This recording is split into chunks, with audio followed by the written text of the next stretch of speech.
The rostrum, Speaker's rostrum in the House of Representatives, a son of Massachusetts is quoted, Mr. Webster, and he asks that each member of the House assess in their time, did they do something worthwhile? I think we should follow the I would submit to you today, after 3 decades in the House of Representatives, that this is amongst the most important undertaking that any of us could possibly be challenged by. This is a substantial issue across the country. A reminder that you can outlive annuities, but you can't outlive Social Security. We all subscribe to the idea that retirement's supposed to be a 3-legged stool, plan set up by the employer, at the same time the guarantee of Social Security and some personal savings. And you consider that the average Social Security benefit now is about $1,400 a month, $1,400 a month. And when you look at what's happening to some of these plans as proposed for the multi-employers, and incidentally, this is not just a union issue. The bill that Mr. Brown and I have put together, which I've discussed with Secretary Mnuchin, there's an understanding here. 10 Republicans in the House of Representatives have signed on to this legislation. And I think that there would be more that will sign on based on the conversations we've had as we've courted them.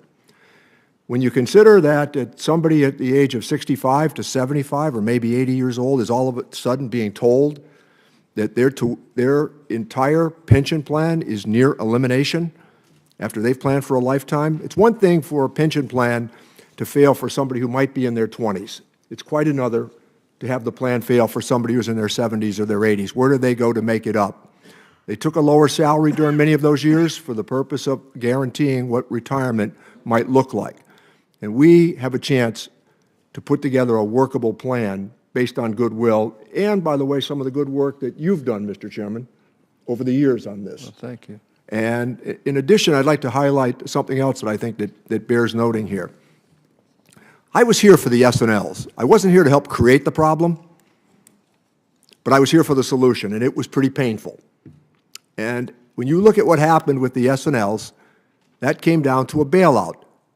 My plan, Mr. Brown's plan, is not a bailout. We simply asked the federal government to backstop the risk.